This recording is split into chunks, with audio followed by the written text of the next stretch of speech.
दोस्तों, कांग्रेस पर आधारित इस सीरीज में आज हम बात करेंगे 1970 से लेकर 80 तक के उस दशक की जिसमें भारत पाकिस्तान युद्ध के साथ आपातकाल जैसी बड़ी बड़ी त्रासदियां झेलनी पड़ी थीं।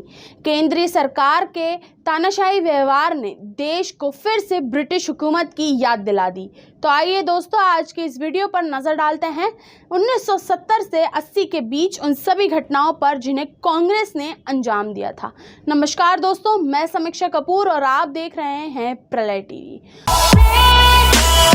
सब्सक्राइब कीजिए प्रलय टीवी चैनल को और बेल आइकन दबाएं लेटेस्ट न्यूज अपडेट के लिए। तो आइए दोस्तों, सबसे पहले बात करते हैं उस भारत की निरंकुश प्रधानमंत्री इंदिरा गांधी के उस विवादित फैसले की जिसके आधार पर उन्होंने हिंदुस्तान के राजा महाराजाओं का प्रीवी पर्स समाप्त किया था। दरअसल आज़ादी के समय हिंदुस्तान में लगभग 500 छोटी बड़ी रियासतें थीं। अंग्रेज़ों ने स्वतंत्र भारत या पाकिस्तान के साथ जाना या फिर अपने स्वतंत्र सत्ता बनाए रखने के लिए राजा महाराजाओं को स्वतंत्र छोड़ दिया था।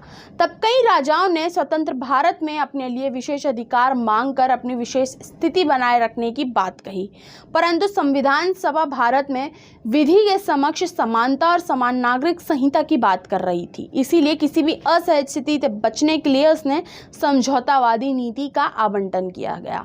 संविधान सभा ने संविधान में राजाओं की विशेष स्थिति मान ली और उन्हें कुछ विशेष अधिकार दे दिए जिनसे उन्हें राजकीय वैभव और राजशाही को बनाए रखने में सहायता मिल सके। इसके तहत उनका खजाना, महल और किले उनके ही अधिकार में रह गए थे। यही नहीं, उन्हें केंद्रीय टैक्स और आयात शुल्क भी नहीं देना पड़ता था। यानी अब ये लोग टैक्स ले तो नहीं पाते थे पर ना देने की छूट भी नहीं मिली हुई थी। कुल मिलाकर इनकी शान और शौकत और रुतबा बरकरार था, जिसे प्रीवी पर्स कहा जाता है। लेकिन इंदिरा गांधी अपनी मध्यम वर्गीय जनता के लिए इसे खत्म करना चाहती थी और उन्होंने ऐसा किया भी। इससे उन्हें काफ़ी विरोध का सामना करना पड़ा क्योंकि कई रियासतों के पास अपनी रियासत देने के बाद कुछ भी नहीं हाथ लगा। आज़ादी के समय राजाओं ने अपने शासन अधिकारों और सरकार के सुपुर्द करके और अपनी रियासतों का एकीकरण करके अपना उत्तरदायित्व निभा दिया था। लेकिन सत्ता के नशे में चूर इंदिरा गांधी ने इस विश्वास की बुनियाद को जड़ से खत्म कर दिया। उन्होंने जनता का विश्वास जीतने के लिए प्रीवी पर्स की बुनियादी ढांचे को सत्ता के दुरुपयोगों में द्वारा ढहा दिया। संसद ने प्रीवी पर्स को बेफिजूल खर्च बताकर बंद करने का प्रस्ताव पारित कर दिया, जिसे संसद द्वारा पास न होता देख राष्ट्रपति की सहायता से पारित कर दिया। इस तरह इंदिरा गांधी के व्यक्तिगत लाभ के कारण कई रियासतें अपना अस्तित्व को तलाशती समाप्त हो गई। चलिए दोस्तों, अब जरा हम भारत और पाकिस्तान के बीच हुए तीसरे युद्ध की बात कर लेते हैं। भारत और पाकिस्तान के बीच तीसरा युद्ध 1971 के बीच हुआ। वैसे तो इसके पहले भी 1947 और 1965 में भारत ने पाकिस्तान को सबक सिखाया था, पर फिर भी पाकिस्तान ने 1971 में युद्ध की पहल की। आपको बता दें कि पहले पाकिस्तान के दो भाग थे, एक पश्चिमी पाकिस्तान और एक पूर्वी पाकिस्तान। जहां पश्चिमी पाकिस्तान आज पाकिस्तान है, वहीं पूर्वी पाकिस्तान अब बांग्लादेश बन चुका है। दरअसल 1970 में पाकिस्तान के अंदर चुनाव हुए थे। अब पूर्वी और पश्चिमी पाकिस्तान अलग अलग था, इसीलिए दोनों ही जगह चुनाव एक साथ हुए थे और दोनों जगह सरकार भी एक ही पार्टी की बनी। पूर्वी पाकिस्तान की अवमी लीग ने ज्यादा सीटें जीतने के बाद सरकार बनाना चाह रही थी, लेकिन पीपल्स पार्टी के जुल्फिकार अली भुट्टो ने इसका विरोध किया और इसके बाद ही पूर्वी और पश्चिमी पाकिस्तान में खींचतान शुरू हो गई। पाकिस्तान की सेना ने पूर्वी पाकिस्तान के लोगों पर हिंसक हमले करने चालू कर दिए, जिससे बचने के लिए उन्होंने अपना घर बार छोड़कर भारत में पलायन करना शुरू कर दिया, जो पाकिस्तान को गवारा न हुआ और उसने अपनी खुन्नस निकालने के लिए 3 दिसंबर 1971 को भारत पर हमला कर दिया, जिसके बाद तमाम अंतर्राष्ट्रीय दबावों को दुरकिनार करके भारत ने भी हुंकार भरते हुए युद्ध के लिए कदम उठा लिए। इस तीसरे युद्ध के समय भारत की प्रधानमंत्री थी इंदिरा गांधी, जिन्होंने सेना को छूट देकर अपना काम करने का आदेश दिया। इस युद्ध के परिणाम भारत के पक्ष में आए।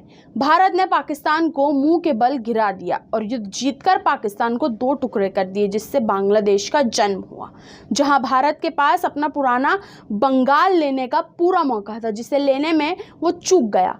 हुए दिलदारी दिखाते हुए 90,000 युद्ध बंदियों को भी छोड़ दिया।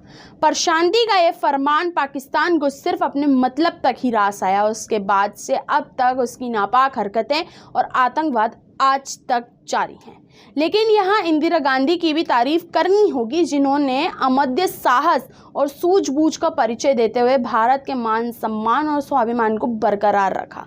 इसके बाद कांग्रेस के नेताओं और खुद इंदिरा गांधी के जीवन में भी इस तरह के उदाहरण कम ही देखने को मिले हैं।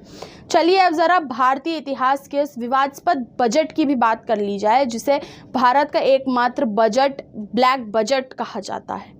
ये साल 1973-1974 का बजट था। भारत ने उस साल ही पाकिस्तान के साथ युद्ध लड़ा था और फिर देश में सूखा पड़ गया था। इस वजह से सरकार ने आज़ाद भारत का पहला और एकमात्र ब्लैक बजट पेश किया था। ब्लैक बजट को पेश करते हुए तत्कालीन वित्त मंत्री यशवंत राव चौहान ने अपने भाषण में कहा था, देश सूखे के कारण पैदा हुए हालात और खाद्यान्न उत्पादन में भारी कमी की वजह से बजटीय घाटा बढ़ गया है। दोस्तों, अब हमें बात करनी होगी देश के सर्वप्रथम परमाणु परीक्षण की, जिसने भारत को एक बार फिर अपनी भारतीय होने पर गर्व होने का मौका दिया था। दिन 18 मई साल 1974, समय सुबह 8:05, जहां पोखरण जैसलमेर राजस्थान 107 मीटर नीचे ज़मीन में गड़ी 1400 किलो वजनी और 1.25 मीटर चौड़ी एक तेज धमाके के साथ फटी और आसपास की धरती हिला गई। अमेरिका और बाकी मुल्कों ने कहा भारत ने परमाणु विस्फोट कर दिया है। भारत ने कहा कि बुद्ध मुस्कुरा रहे हैं। दुनिया ने पूछा कैसे? जवाब मिला कि ये शांतिपूर्ण उद्देश्य के लिए किया गया एक प्रयोग है। शांति और बुद्ध एक दूसरे के पर्यायवाची हैं, इसीलिए पर दुनिया ने मानने से इसे इनकार कर दिया। दरअसल भारत चीन युद्ध में मिली हार के समय नेताओं और सांसदों ने लोकसभा में आधुनिक हथियार बनाने का प्रस्ताव रखा, लेकिन नेहरू ने अपनी शांतिवादी रवैये के चलते इस प्रस्ताव को गिरवा दिया। फिर जब इंदिरा गांधी देश की प्रधानमंत्री बनी तो 1974 का साल आया। 1974 में वह साल बीता जहां से भारतीय राजनीति एक अलग मोड़ लेने लगी थी। यहाँ हर साल दंगे और छात्र शक्ति के प्रदर्शनों का था। हैरत अंगेज राजनीतिक उथल पुथल का था। जेपी आंदोलन का उभार था। इंदिरा गांधी सरकार के मंत्रियों और कमीशनखोरों और कालाबाजारी के इल्ज़ाम लग रहे थे। इंदिरा संविधान के साथ छेड़छाड़ करने को लेकर भी बदनाम हो चुकी थी। रेल का भी चक्का जाम हो गया। आर्थिक मोर्चे और देश कोई खास तरक्की नहीं कर रहा था। कुल मिलाकर ज़बरदस्त उठापटक हो रही थी। इंदिरा गांधी जब हर तरफ से घिर चुकी थी, अब एक ही रास्ता बचा था, वह ऐसा कोई घटना हो जाए जो लोगों का ध्यान भटका दे। तभी इंदिरा गांधी को वैज्ञानिक याद आए जो परमाणु परीक्षण को लेकर बेताब थे। बस बात बन गई। 18 मई 1974 को भारत ने पहला परमाणु विस्फोट कर डाला। पोखरण में हुए परीक्षण से भारत अब गैर आधिकारिक रूप से उस समूह में शामिल हो गया था जहां अब तक सिर्फ 5 देशों का राजा था। जाहिर है उन्हें दिक्कत तो होनी चाहिए थी। दुनिया भर में इस पर चर्चा होने लगी। परमाणु परीक्षण की निंदा हुई। अमेरिका ने भारत पर आर्थिक प्रतिबंध लगा दिया। कनाडा और अमेरिका ने परमाणु रिएक्टरों को देने जाने वाले रेडियो एक्टिव ईंधन और भारी जल की सप्लाई रोक दी। लेकिन तब तमाम चुनौतियों के बाद भी भारत रुका नहीं, बल्कि शान से आगे बढ़ता चला गया। दोस्तों, चलिए अब इस वीडियो के सबसे महत्वपूर्ण हिस्से में लेकर चलते हैं आपको, जिसका मुख्य मुद्दा तानाशाही इंदिरा द्वारा लगाया गया आपातकाल था। 25 जून 1975 के 21 से 21 मार्च 1977 तक 21 महीने की अवधि में भारत में तानाशाही इंदिरा द्वारा आपातकाल लगाया गया। तत्कालीन राष्ट्रपति फारुकुद्दीन अली अहमद ने तत्कालीन भारतीय प्रधानमंत्री इंदिरा गांधी के कहने पर भारतीय संविधान की धारा 352 के अधीन आपातकाल की घोषणा कर दी। स्वतंत्र भारत के इतिहास में यह सबसे विवादास्पद और अलोकतांत्रिक काल था। आपातकाल में चुनाव स्थगित हो गए तथा नागरिक अधिकारों को समाप्त करके मनमानी की गई। इंदिरा गांधी के राजनीतिक विरोधियों को कैद कर लिया गया और प्रेस पर प्रतिबंध लगा दिया गया। प्रधानमंत्री के बेटे संजय गांधी के नेतृत्व में बड़े पैमाने पर पुरुष नसबंदी अभियान चलाया गया। इसे भारतीय इतिहास की सर्वाधिक काली अवधि कहा गया है। आपातकाल से पहले भ्रष्टाचारी आरोपों के कारण इलाहाबाद हाई कोर्ट ने इंदिरा गांधी के संसदीय क्षेत्र रायबरेली के चुनाव को रद्द कर दिया था, जिसे इंदिरा प्रधानमंत्री बनने के बाद लिए अयोग्य हो गई थी। आपातकाल लगते ही सबसे पहले सुप्रीम कोर्ट द्वारा इस फैसले को बदला गया। इससे साफ जाहिर है कि आपातकाल की घोषणा केवल निजी फायदों और सत्ता को बचाने के लिए की गई थी।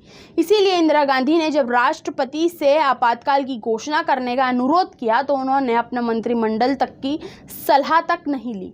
इस आपातकाल के दौरान सबसे ज्यादा शिकार राजनेता हुए। आपातकाल की घोषणा के पहले ही सभी राज्यों के मुख्य सचिवों को विपक्षी नेताओं की गिरफ्तारी के आदेश दे दिए गए थे। बंदियों में लगभग प्रमुख संसद थे। उनकी गिरफ्तारी का उद्देश्य संसद को ऐसा बना देना था कि इंदिरा गांधी जो चाहे करा लें।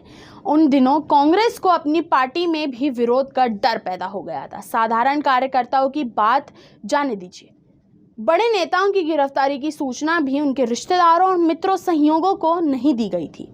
उन्हें कहाँ रखा गया है इसकी भी कोई खबर नहीं थी। 2 महीने तक मिलने जुलने की कोई सूरत नहीं थी।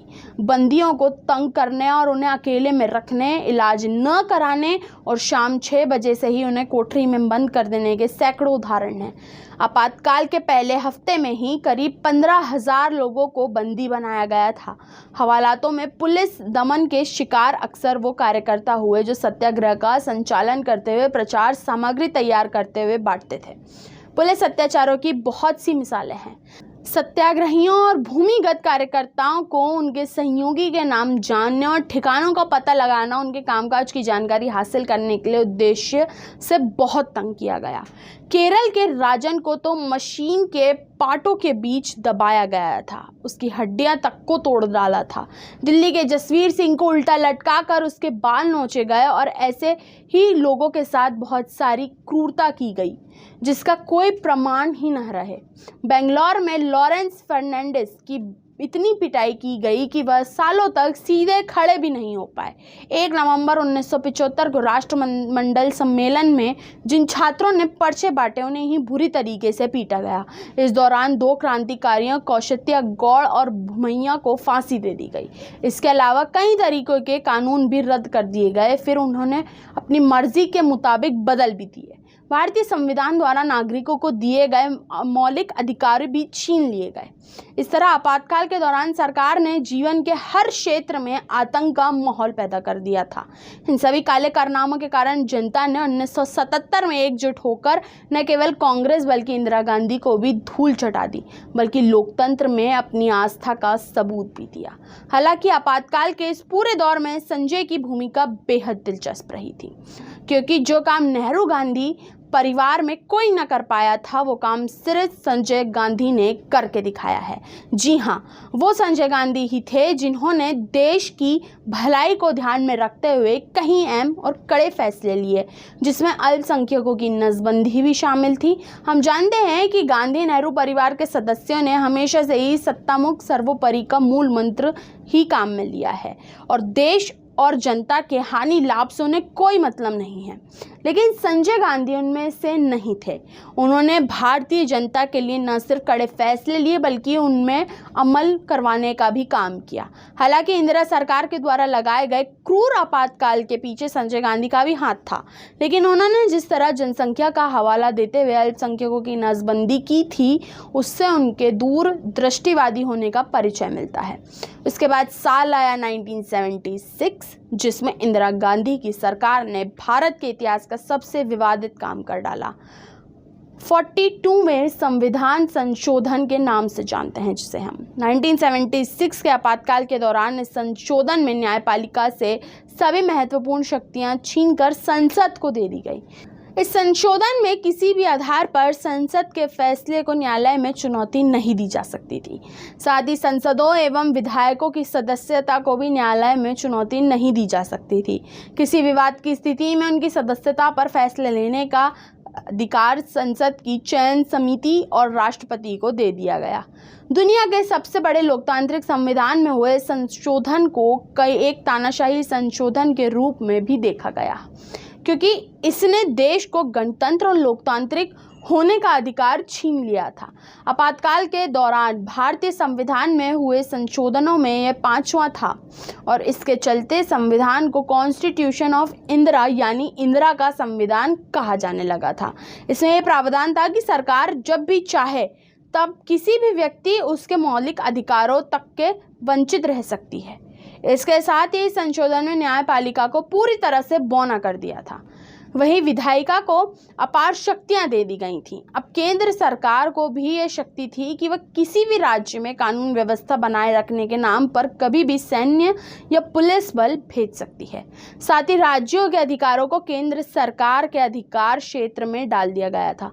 तो दोस्तों, ये भारत के इतिहास का वो दौर था जब देश की लोकतांत्रिक सरकार एक तानाशाही सरकार में बदल गई। सत्ता के मद में अंधी हो चुकी कांग्रेस ने इस दौर में देश को आपातकाल और तानाशाही संशोधन जैसे कई घाव दिए, जिनमें से उबर पाना देश के लिए आज भी आसान नहीं है। आज के लिए सिर्फ इतना ही। आप देखते रहिए प्रलय टीवी।